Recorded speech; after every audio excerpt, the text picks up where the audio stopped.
Hello. As you may know, the Bass Pro Cabela's commercial grade sausage stuffer is the ultimate for making large volumes of sausages, brats, summer sausages, snack sticks, and more.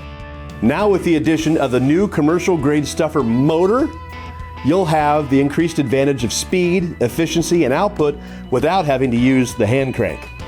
There's also a foot pedal included, so you can operate at your own pace while your hands are free to handle and twist a steady stream of delicious sausage links. The sausage stuffer motor is designed to be mounted on Cabela's 15-pound and 25-pound commercial grade sausage stuffers. In this video, we're going to cover the following steps to get you up and running. Stuffer motor carton contents and parts. Attaching the switch ramp. Mounting the stuffer motor and connection cables, including the foot pedal. Attaching the magnetic upper limit switch.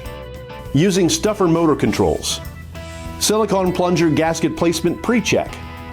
Proper meat preparation and the stuffing tube and motor speed reference chart. Operating the stuffer motor and foot pedal. Helpful operating tips and important safeguards. And of course, troubleshooting tips. Let's get started first by reviewing all the parts included with the stuffer motor. In the carton, you should have the motor unit along with a 3-prong grounded power cord, a dual connection cable attached to the magnetic upper limit switch, a switch ramp with 1 long screw and 1 short screw, the upper limit switch connection bracket, a foot pedal with connection cable. For installation, you'll need a flathead screwdriver and a Phillips head screwdriver. You can also use this included 2-sided offset screwdriver. If you have any parts missing, contact customer service at customerservice@blueskyig.com or call 1-855-939-7623. Step 1. Attaching the limit switch ramp. In order to make it easier to install the limit switch ramp, we're going to first raise the plunger all the way up and remove the canister. Then we'll lower the plunger back down to make it easier to install the bracket. Pull the pin from the plunger and remove it. Next, remove the lower factory installed screw from the front of the plunger shaft. Then slide the switch ramp onto the gear shaft, aligning the holes with the 2 existing threaded holes in the shaft. Insert the short screw on the back and secure it by hand. Then insert the longer screw on the front and tighten both with the screwdriver.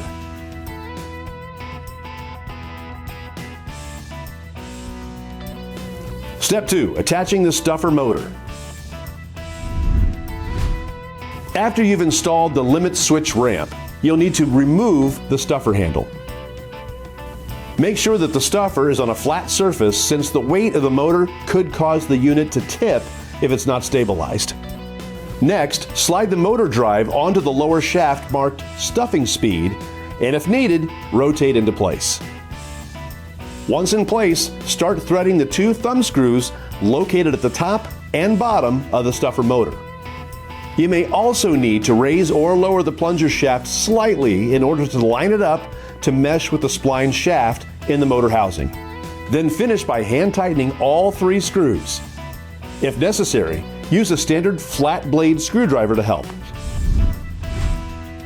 Step 3.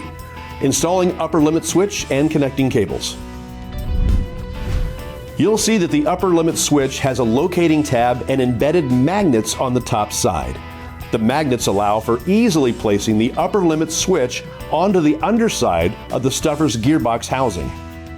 When facing the back side of the stuffer, look for the 2 screws located under the gearbox in a raised area to the left of the gear shaft. Remove the screws and save them. Next, locate the open slot next to the plunger shaft and place the magnetic side of the limit switch up onto the gearbox housing, so that the tab of the switch fits into the slot and you feel the switch snap into place. Next, slide the upper limit switch support bracket over the mounted upper limit switch. Match the curved slot on the side of the bracket with the cable side of the switch. The cable should fit into a curved slot. Align the 2 holes of the bracket with the screw holes on the gearbox and replace the screws that were removed previously.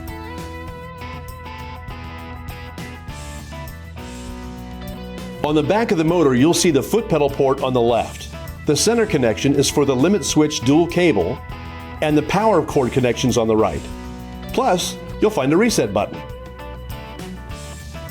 Next, locate the motor input port on the stuffer gearbox housing above the mounted motor.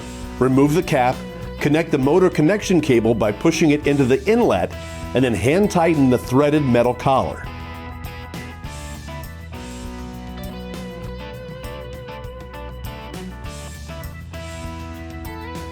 If you want to use the foot pedal, remove the cap covering the foot pedal input port on the motor.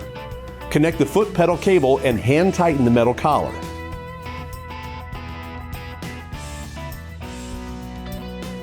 Finally, plug the power cord into a 120 volt, 60 Hz wall outlet. Step 4. Stuffer motor controls, limit switch, and plunger gasket ring pre-check. With Cabela's commercial grade sausage stuffer motor, you have the option of operating the stuffer by using manual controls or by using the foot pedal attachment. On the front of the stuffer motor, you'll see up, stop, and down buttons, a speed indicator light window, a speed adjustment dial, and the on-off power button. Next, press the power button on. Note that it is very important to properly position and seat the limit switch to make sure that the switch is installed correctly. If not, the motor will continually beep showing error E1 flashing on the motor's speed indicator light window until it is installed properly. When the limit switch is in the right position, the indicator light will read 0 and you're ready to begin stuffing.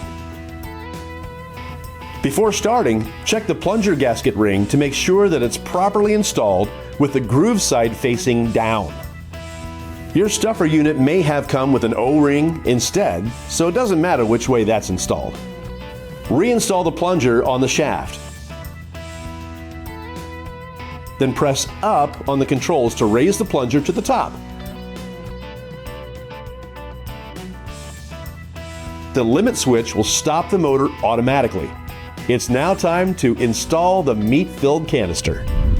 Step 5. Proper meat preparation.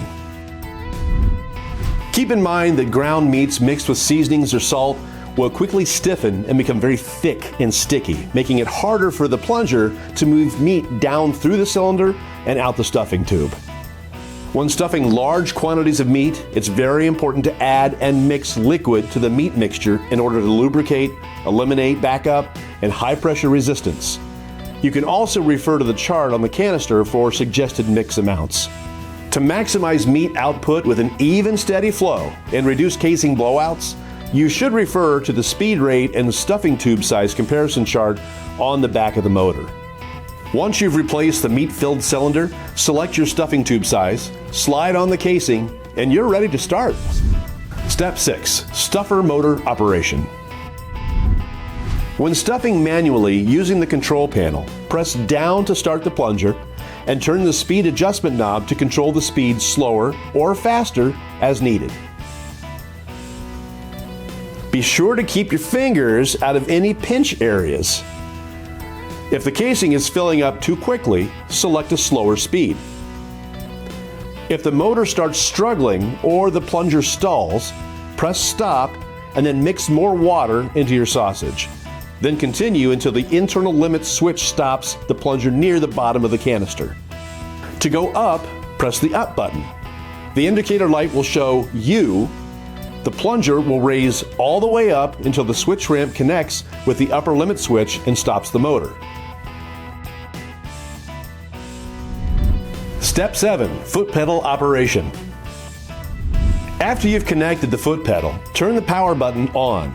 When you press down on the control panel, the indicator light will start flashing and will continue flashing until you press the foot pedal to begin.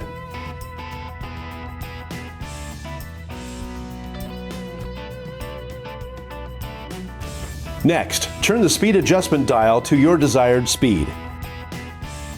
Press the pedal and the plunger will start going down. As soon as you let go of the pedal, the plunger will stop and the blinking indicator light will flash while the motor is paused. Press the foot pedal again and the plunger will continue going down. While using the foot pedal, you'll be hands-free to control the speed on the speed adjust dial, as well as hold and twist the casing as it fills. When finished, press the up button. The pedal does not need to be pressed to allow the unit to travel in the up direction. Step 8. Helpful operating tips. The Bass Pro Cabela's commercial-grade sausage stuffer, combined with the power of the stuffer motor attachment, is a time-saving way to make large quantities of sausage, brats, snack sticks, and more. But since it is a powerful appliance, you should make sure to take time to do the following to make sure that you're operating safely, efficiently, and trouble-free. First and foremost, you should read and follow the operating manual instructions to learn more details about the stuffer motor's operating safeguards. It's also important to match the recommended stuffing speed with the size of the stuffing tube as shown on the reference chart on the back of the stuffer motor. When preparing sausage casings, read the package directions to make sure you are fitting the right size casing on the stuffing tube you plan to use, and pre-soak casings in advance. Adding a drop of vegetable oil to the tube and slowly sliding the casing onto the tube will also help to avoid tears and blowouts. Plus, keep in mind that adding water to your meat mixture does not dilute the meat flavor. In fact, you can even experiment with liquid flavor enhancers like beer, wine, or juices, since any liquids that you add will evaporate out during the cooking, curing, or smoking process. Remember that when using Cabela's commercial-grade sausage stuffer with a motor, you should always operate with safety in mind. As the meat mixture gets pushed down, pressure will build up in the canister, and highly pressurized meat could exit out of the canister or stuffing tube nozzle unexpectedly. As a precaution, protective eyewear should be worn during the stuffing process. Check the plunger gasket ring to make sure that it's correctly installed with the groove side facing down. If the gasket is not properly installed, the heavy downward pressure from the motor on the plunger could cause leakage and possibly damage the gear shaft. It's very important to keep your hands and fingers clear of the top of the cylinder while the plunger is retracting. You may also want to keep a box of Cabela's disposable nitrile gloves handy for safer handling of meat and sausages. Step 9. Troubleshooting tips. If the motor does not start, check that the stuffer motor is plugged in and the power switch is on. Check all cables to make sure they are fully pressed into the connection ports and secured with the threaded metal collar. Check to make sure the external limit switch is installed correctly and is fully seated in place. Check the foot pedal to make sure that it's plugged in and fully depressed. When operating the stuffer for long periods of heavy usage, you should wait at least 5 minutes between canister loads to allow the motor to cool down before the next stuffing session. If the motor stops during operation, wait several minutes, then press the reset button. Once you become familiar with using the Cabela's commercial stuffer with the stuffer motor, you'll soon discover how easy it is to use, and you may never go back to the old grind again. And your arm will thank you for it.